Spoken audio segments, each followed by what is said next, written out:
Diddy court docs that y'all love to sip on. So if you're new here, welcome. Please be sure to like, comment, and of course subscribe. Click that notification bell, select all so that you get notified whenever I do a video.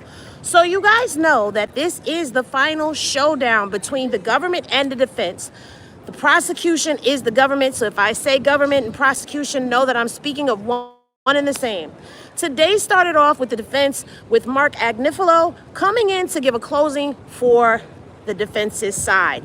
Now, I did not come live because I wanted to actually give a chance for the rebuttal to happen. What I will say is I feel like both sides have overdone it, okay? Overtalked, overdone it, outdid themselves. Agnifilo came in, and he came in with the jokes and the interpersonal skills. He did greet the jury and thank them for their time, something that was noted that the prosecution did not do. But he did thank the jury. He did compliment the jury. He came in making a lot of jokes, which made a lot of the people laugh and, feel more engaged with him, right? But then he started going in, and some of his defense left some bad taste in a lot of people's mouths. Let me tell you. Okay, there were people that feel like the defense killed it. But, there are people that are on the defense, and some people are for the prosecution. What I'm going to say to you is, in the respect of him doing what the defense is supposed to do, he came and did what he was supposed to do, which was poke holes in the government's case and do the smoke and mirrors. However, Mark Agnifilo got in trouble twice today for some of the comments that he made while he was giving his closing statements. One of those being that he began to ask the jury about trusting the government, okay? Planting seeds of doubt in a different way. Now, we know that people already have an issue when it comes down to talking about, when it comes down to trusting the government. The trial is not over. Thank you. Can some after the verdict is read? Excuse me? I don't understand what you said, Shannon. But I know other people have already come and they've talked to y'all, right? He did try to downplay a lot of the SE-actual things, aspects of it. He tried to downplay it a lot, saying that it was relationship. He also, at one point in time, compared it to people having SEX with their brother and sister, or like people preferring pink lemonade. Like, there was also a point in time when Agnifilo said, he basically called Cassie a little SEX worker without calling her an SEX worker. Let me tell you. Look, the defense was supposed to come in and they were supposed to cause doubt and they were supposed to poke holes in, let me get to it, because all right, so Fahim was in the building today, all right? Diddy was wearing today, it looked like a yellow pullover with a white button up and some tan pants. His mom was there. The kids were all in attendance as well. So Agnifilo started out by saying it was a tale of two trials, okay? There was a trial that came from the mouths of witnesses, from text messages and videos. And he said that was the first trial, okay?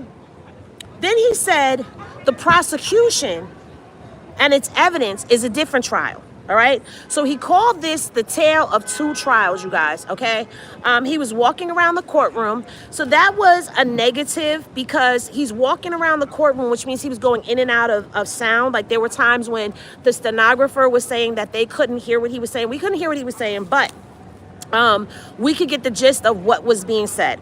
All right. So he said it was two trials, two different trials, and that the evidence showed a personal use of DR Uggs and a swingers lifestyle, okay? He said threesomes were not a RICO, that this is not what this is, okay? This is not what this is supposed to be about. He complimented the jury for their dedication to paying attention. for their service to the country. And Agnifilo even took a shot at the government about their time by saying that he wasn't going to take too much time. But he actually ended up going over his 3 hours in time. So he absolutely did not stick to that script, okay? He started at 9:30, and ladies and gentlemen, boys and girls, he didn't finish until like well after well after 1 o'clock. I think it was around 2 something. And right now as we speak, Comey is giving the rebuttal. We'll talk about her in a minute, but he did go into talking about how Diddy was a self-made, successful black man, and there's not many of them, okay, that he built wonderful establishments, and that and those businesses that he has built, how they stood the test of time, and how he's given employment to everyone. So at the end of the day, that's not a lie. That is actually true. Diddy did give people employment. Diddy did actually employ many of people, and his businesses have withstood the test of time, okay? He said that people who testified all said that they were all moved by him. Being with him was like going to Harvard Business. It was like drinking from the fire hose. He taught them work ethic. They said they learned so much from him, that he pushed them harder than they thought they could go. So he was speaking about a lot of the assistants that had come in and they had testified and said all of these things about Diddy, right? They said, did they like him all the time? No, but they loved him. They didn't want to leave him. Mia wanted to unalive herself, okay? Derek Ferguson. Now, I'm going to talk about Derek Ferguson after I tell you what he said. So he said, Derek Ferguson said that he went to Bad Boy because there wasn't a lot of places for someone like him from where he came from. And that he learned a lot about business from Diddy. Now, Derek Ferguson is also the same person that when asked if he held Mr. Combs in a high regard, what he thought about Diddy.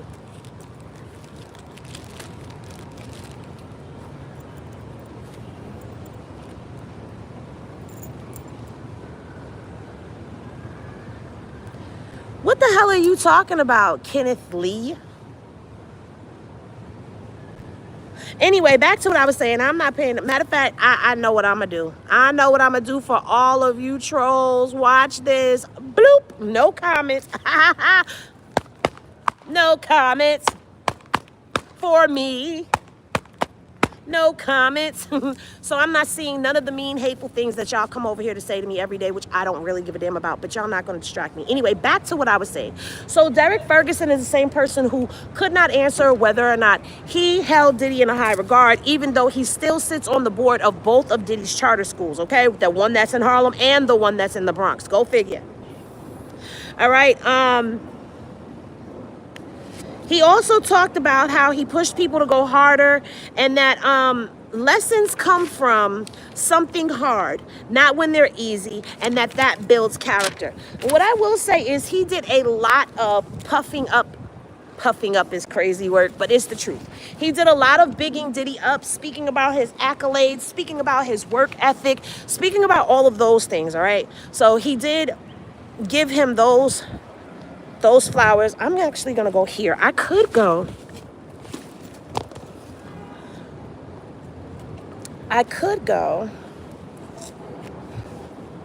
closer, but I'm not. All right, y'all. All right. Then he started getting into the raids. Now he said that no one testified to no RICO. Okay, that's what Agnifilo said. He said nobody has gotten up here and testified to a RICO. No one has said that I am a part of this enterprise and that this is my position for the enterprise and this is what I did. He said Jane has a beautiful house for her child, and that the fake trial says that that's coercion. But that's what Diddy does. He takes care of people.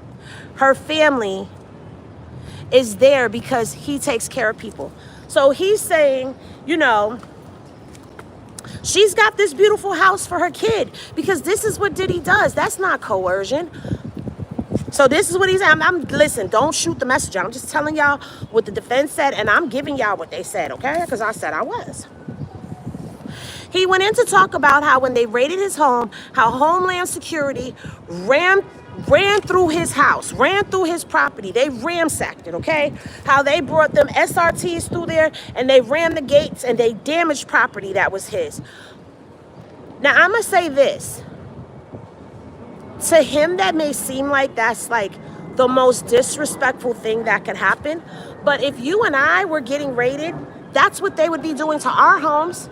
I don't know if anybody has had the dissatisfaction of having to go through a raid or having to go to a friend's house or watching videos of people's homes after they get raided, but there's no respect of property. Like, people always talk about how there's been damage done to their stuff. I mean, when they break into your, well, I say break into your home, when they bust your door down and they come in there, they're dumping over the flour, the sugar, they don't care. They're ripping your apartment apart or your house apart. And honestly, from what I saw at Diddy's house, it wasn't that bad. I just think it was a big inconvenience for him because it wasn't tore up like how what you and I know. We know what they would come in and they would do. But anyway, then he made a joke and he was talking about they found it. They raided his house and they found it. The Astro Guide, they got it. The streets are safe now. They found the baby oil. They found 5 volumes. Way to go. This was what he was saying in court, okay? They took Astro Glide and baby oil and made a case out of it. They took yellow crime scene tape and they wrapped it around his bedroom and around the hotel rooms and made them crime scenes. That these hotel rooms where he went with his girlfriends isn't RICO. That's not the case. No one calls Homeland Security. Nobody called 911 because this isn't about justice. This is about money. And this is what Mr. Agnifilo was saying, okay? Cassie sued Diddy for $30 million because he had $30 million. If he didn't have it, it wouldn't have been there for her to get. There would be no case. But we're here because of the money. This is what, look, don't come for me. All right, I know a lot of y'all are probably twisting and turning in your doggone seats, but I told y'all I was gonna give y'all what the defense said, okay? I'm giving y'all both sides. He said that the case was about 5 things: about love, about jealousy, about infidelity, and about money. But I did not catch. What did he just do? I did not catch what the 5th thing was, okay? I think it was DV, okay? They own the DV, right? So he says, you know, domestic violence, we own that. We're not saying that that didn't happen. They didn't challenge Cassie on the stand. They didn't challenge her being hit, kicked, or dragged. And it's not because there's a video. That's what he said. He was like, oh, you know, and it's not because there's a video. He said, you know, we didn't do it with Jane because DV is not charged. If he was, there wouldn't be a trial. He didn't commit any of the crimes or the charges. He's gonna fight to the death for what he's innocent of. And what he was saying was, you know, if they would have charged him with DV, then we wouldn't be here because he would have pled guilty to it. All right, but because he didn't do these things, this is why we're here and this is why we have a trial. He said he committed domestic violence against Cassie a long time ago. Cassie made a post on IG after the video and said, "Thank you for your love and support. The DV is the issue." And so once he went into this post, he started going into how Cassie herself said that DV is the issue. She didn't say that SCX trafficking was the issue. She didn't say being transported was an issue. She didn't say that I'm just gonna say it. The transportation son gave him to prostitution. She didn't say that was an issue. And that's what he was saying, man. And let me just say this before y'all start getting upset with me, okay? And start coming for me. I'm reading the defense's side of everything, and what their job is to do, if you don't understand, is to poke holes, to cast reasonable doubt within everybody. And let me tell you, with what he was doing today, I see a lot of people have actually begun to say, oh yeah, okay, he was cooking. And then there's some people that are actually celebrating right now as we speak off of his testimony. Y'all, I'm trying to stay right here, but I think I'm gonna go to the front and we're gonna have a seat, okay? Because I need to dig deep into this with y'all. But anyway, so he goes on to say that Cassie didn't say, I told you that part. Okay, that wasn't the case. And in her own words, she said DV was the issue, okay? Agnifilo says, believe her. Believe Cassie. So my question to that now becomes, if you're telling us to believe her, to believe Cassie, does that mean that we believe everything that Cassie says? Because what he's saying to us right now is to believe Cassie, that she said that DV was the issue. But she said other things were an issue as well. She said that the freak-offs were an issue. Do we believe her? Like, when do we not believe her? If we go off of that, because you just opened the door for us to believe her. So that's one question that I have.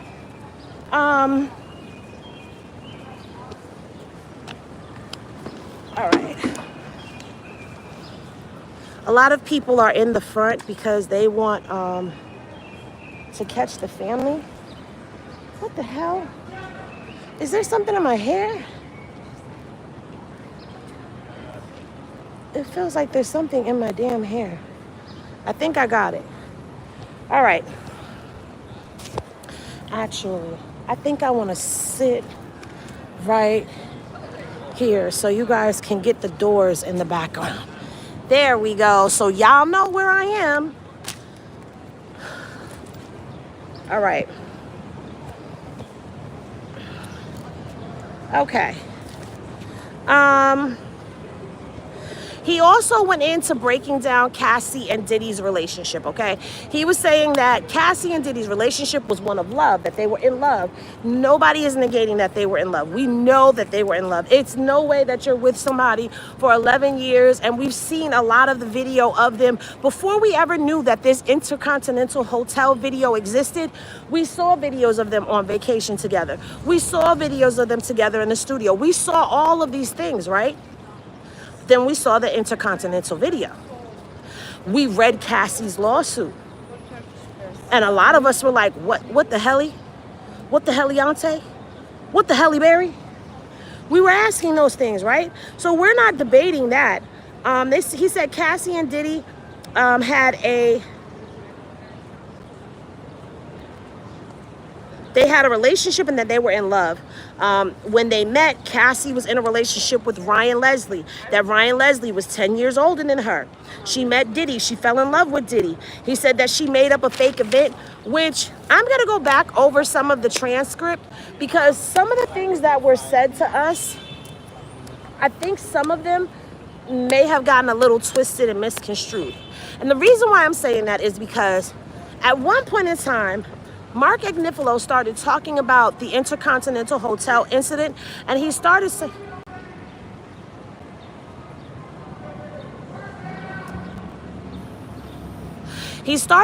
that it was unclear as to whose phone it was. Like the whole incident, he was trying to tell us that the incident was about a phone. But that's not what the incident was about because it was already cleared up, and I'm going to pull it from the transcript, that the phone, the bags, everything was Cassie's. So anybody that's saying that there was money in the bag, that there was DR Uggs in the bag, any of that,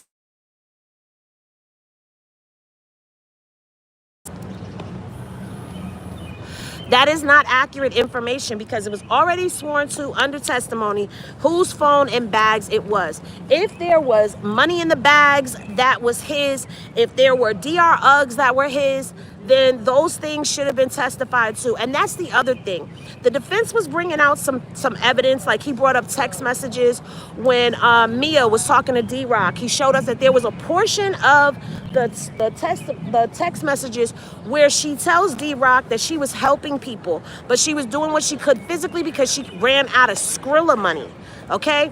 And then D-Rock says, you know, he wanted to send her some money. So they were saying, you know, like, hey, the defense could have told you that when she was up here, but they didn't.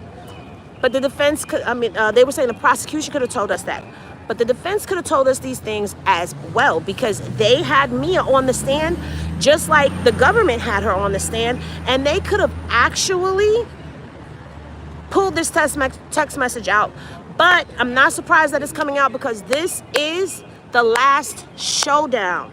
This is the last showdown, guys. So now it's no holds bars, all right? He talked about how Cassie and Diddy's love, how it was love and it was intensity, okay? And Cassie was in love and insanely jealous. And he says, that's how you should be. He said, read the text around their breakup and you will cry. This is what he was saying to us, okay? Now, we have read these text messages. We have felt the way, but that's not the issue here. We're not talking about whether or not they were in love. That's not even what's on trial. No one is negating or debating the fact that they were in love. Nobody is debating that. We all know that. We know that they were in a relationship. We know that. But he was harping on it. And this, to me, was how he was choosing to combat some of this sex trafficking and the transportation that was going on by bringing to our remembrance that they were in a relationship and they were in love. He said, you won't find one text where Cassie says that she didn't like the sex. She wasn't attracted to him, or that she didn't like it, okay? Now, this for me is where things started getting a little mucky. But we're going to keep going, y'all. So don't y'all come for me. I'm telling y'all, don't y'all come for me. I'm giving you what the defense said, all right? He went on to say that she loved sex and that she's beautiful. And she should go for it. And everyone kind of giggled. He did make mention that if Cassie had Cuddy and Diddy, that she probably would have enjoyed it. There were little things like this that were going on.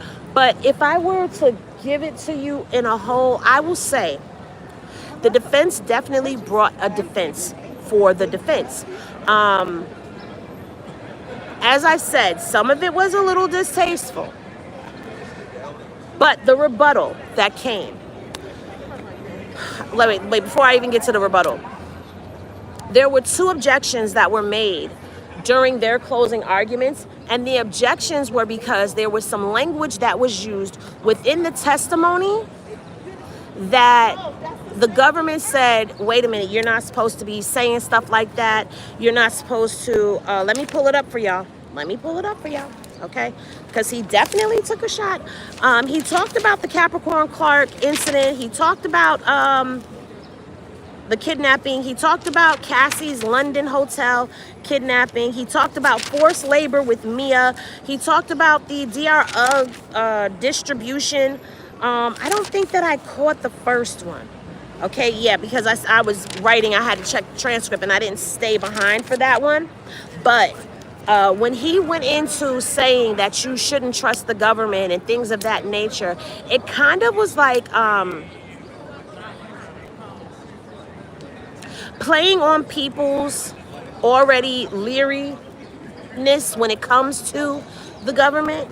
Not everybody trusts the government. And so he was asking questions like, you know, why would they build this case to make it seem like this? This isn't a real case. Why would the government do this? Why would the government say that? They gave you a fake case. Like, he was really like dragging the government. He was really dragging the government, you guys. And so the government decided to object to it. And he was trying to like defend it. But overall, the judge said no, he's going to give the jury instruction. Oh, the first time he instructed the jury on what law is. And so they had to step in. Like, the judge stepped in and was like instructing the jury and telling them like, no, I'm the only one that can tell you what law is. So he redirected them on who's giving them their laws, right? Then the second time, Agnifilo was trying to get them to wait until Monday, get Judge Arun Submarinian to wait until Monday to be able to redirect the jury. But he let them know, like, if I don't address this right now, what's going to end up happening is they're going to end up coming in and they're going to, like, respond to what you said. So I have to address this now. So that's what ended up happening. He ended up addressing it and redirecting the jury and just letting them know, like, to kind of disregard that and to keep going with him being the one to give them their instructions. Now, when Comey came out swinging, all right? Comey came out swinging.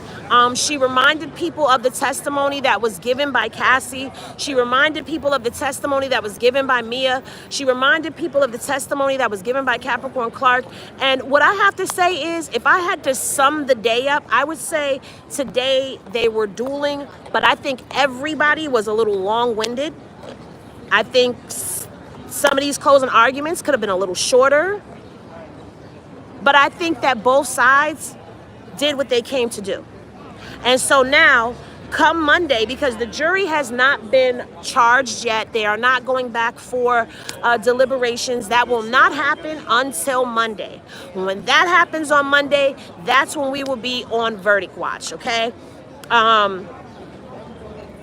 would be lying if I said to you that I didn't find that Agnifilo at some points that he was entertaining. I would be lying if I said that to you. I would be lying if I said to you that he didn't make me think about some things. But the government came back in and kind of like redirected some of the thought patterns that should be. What I will make mention of is in the courtroom and outside, it's a little tension. It's a little tension. It hasn't been that. And I'm hoping that it doesn't spill over into anything else, because what I've loved about this experience and being here is that content creators each have their own thoughts, each have their own platforms, and they each do their own thing. Like, we're all unique in our own way. We all have our own views. We all have our own opinions on this. And we've all managed to kind of thrive in this gumbo of excellence, right? There's been some heated conversations, some heated debates that I've seen that have gone on in this courtyard. I've been a part of a heated debate that was going on in this courtyard, and I'm hoping that it doesn't go any further than that. So,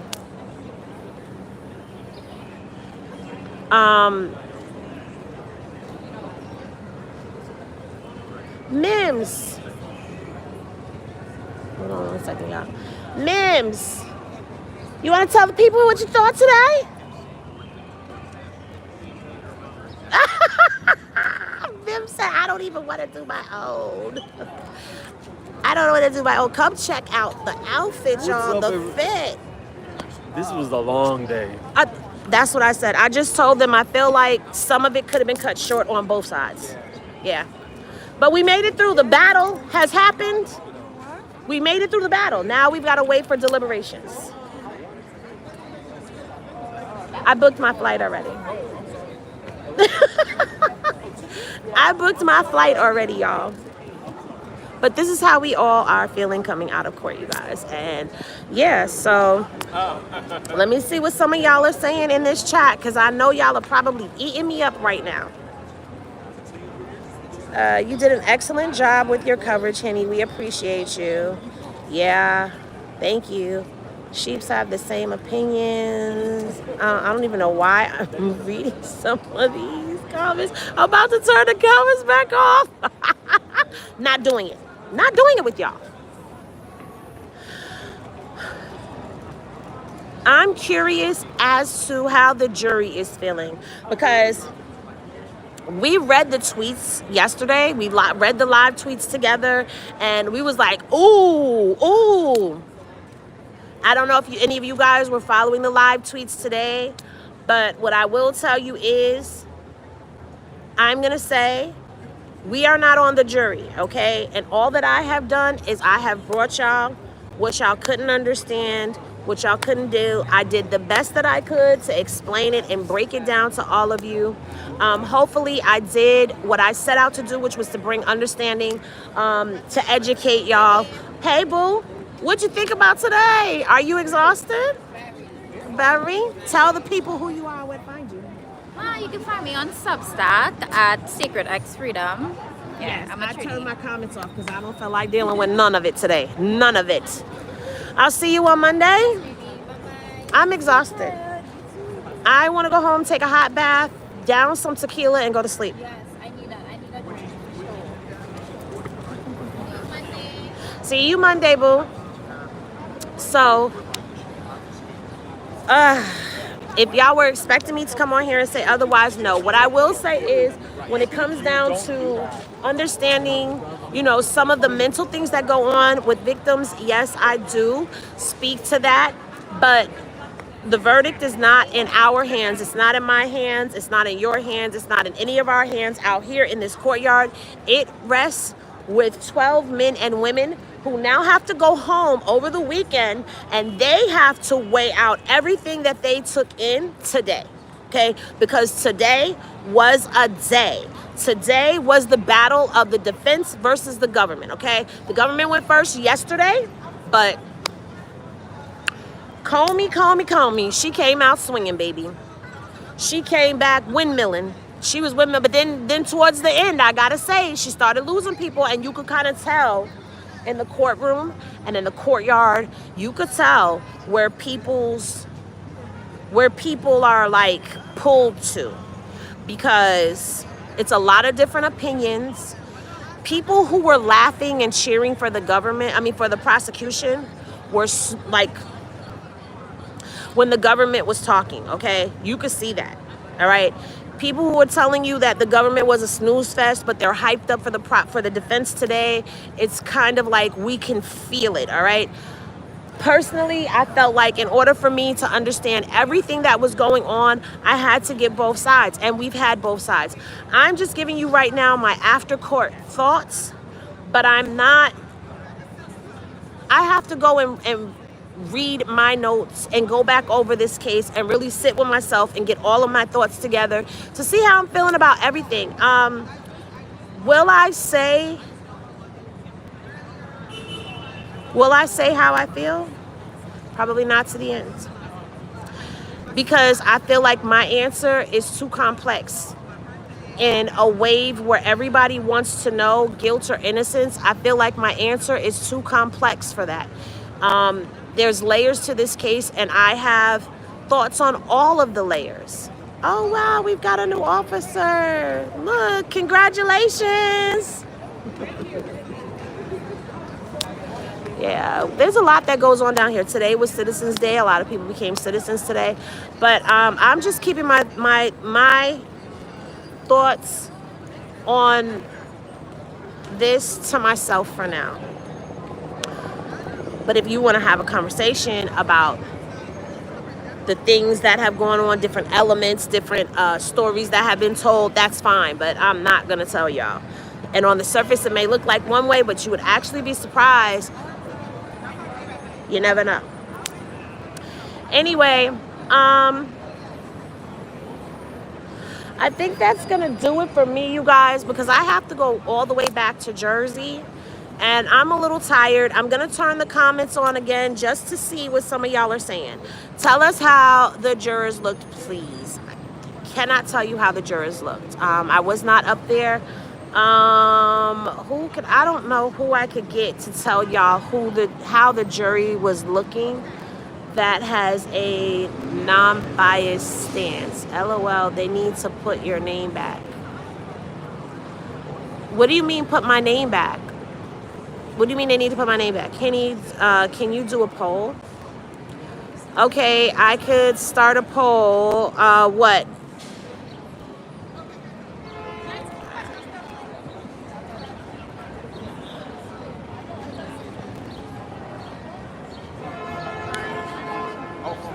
Let's do it this way.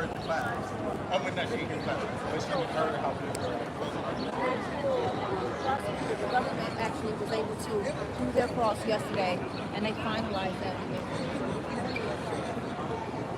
Okay, hold on, y'all. You asked for a poll.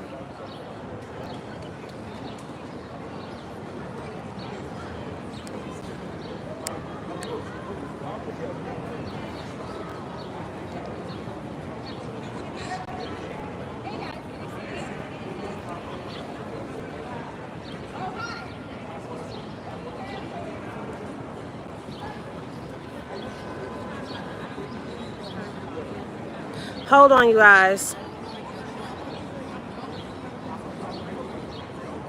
Hold on.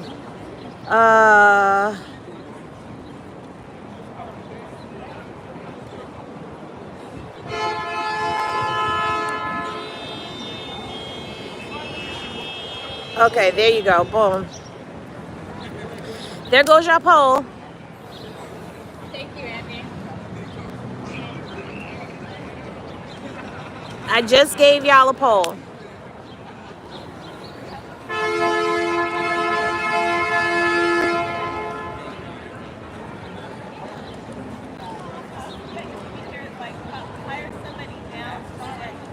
Oh Lord, not Smeagol. It's showing your YouTube logo and names. It's showing your YouTube login name instead of the names we're assigned YouTube to show when we post messages. I don't know. I see everybody's name that's usually there. I see Zippy. I see the crash out report. I see Broken Rich. I see Miss Poppington. Almighty. But I see some of y'all are saying why my name changed. I don't know why y'all names changed if your names changed. Because I see everybody that's normally in here. Yeah, see, Miss Pammy name is Miss Pammy name. I don't know. You see the @ in front of our names. Yeah, I do see that. I don't know why that's like that. I didn't do it. That's not something that I put there. I still see yours with an @. Yours still says @Miss Poppington. I still see yours. It says @Denise Usher 4441. Almighty M783. My name changed. I don't know. I don't know.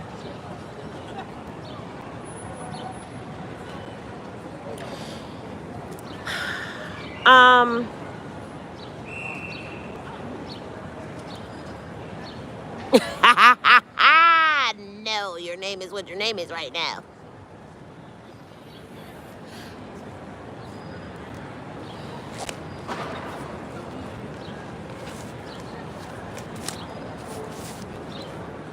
Mine has a number included. YouTube. See, I don't know. I didn't do that. Mine is supposed to be 3 words. It is. Iridescent unicorn farts. That's what your name says. Oh, God. Wait a minute. Y'all. Oh, I thought I left my bag of electronics. I was about to have a whole fit.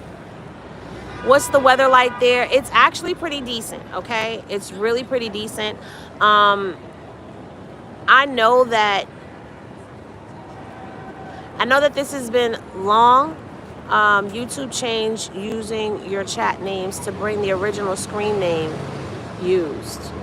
Really? So I'm hoping that mine doesn't say @thegirlhenny reviews, because it's always been @thegirlhenny, and I want it to stay that way. Can you give us a little small hint on your verdict? My verdict doesn't matter. My verdict doesn't matter. I will say some and not all. But my verdict is not the verdict that's going to matter. It matters for them 12 people that are going to be deliberating on this next week. Now, they're hoping, the hope is that they actually will come back before the 4th of July with a verdict. Now, I don't know if they're going to come back with a verdict by then, because this is a very complex case with a lot of layers. And like I said today, the defense did their thing, and the prosecution on their rebuttal, they did their thing as well. So this is going to be interesting to watch how it unfolds. But at the end of the day, like I said, my opinion doesn't matter. And I'm not going to get into debates about that, because I'm just here to report to y'all what happened in court. And y'all are always trying to bait me, and I'm not going to fall for it. I'm not going to fall for it. I'm not going to fall for it. I think they will come back fast. It will be not guilty.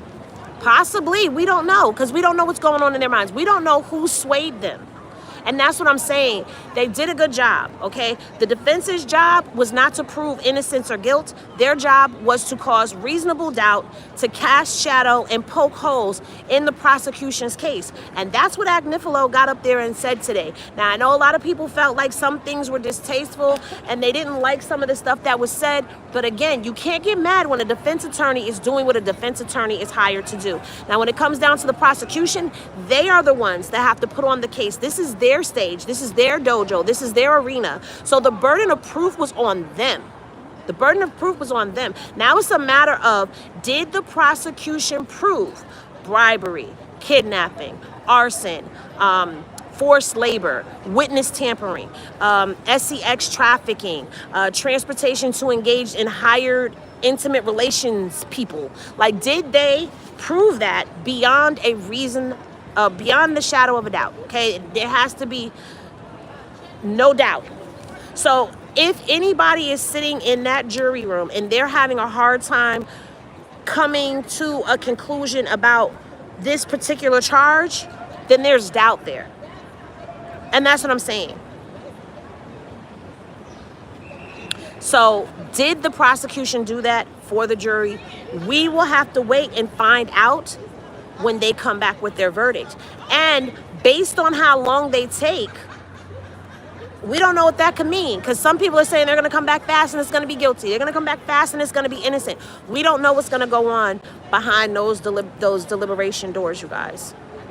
There's debates and deliberations that have happened in this courtyard. There's debates and deliberations that are going to happen in these YouTube streets. But our opinions don't matter. How we think doesn't really matter. It's what they think and what they're going to come back with. And let me just remind you all that even if they come back and let's say hypothetically they say guilty, the judge still has the Rule 29 to rule on. And the Rule 29 happens to be the acquittal. So if the jury comes back and says guilty, the judge has to rule on that acquittal. And will the judge acquit? Or will the judge say no and hold the guilty verdict? So you guys, you got to remember that these are all of the elements that are going on. And keep in mind that in counts 2 and 3, you have the SEX trafficking, you have the transportation. In the predicates, you have the SEX trafficking, you have the transportation. So the big question is, if they say yes to the trafficking and the transportation, does that now fall underneath the predicate as well? Will that mean RICO? We don't know. So we're going to have to let it unfold and watch as this whole thing happens. But that's been your update after court. I'll probably go more in depth later. Maybe I won't, maybe tomorrow, but it's been a lot. I have to process it all in, but I wanted to come and give you guys at least a little brief snippet or tidbit of what happened today in court. But if you're on the replay, gang, shout out to you. Let me know what y'all think down in the comment section.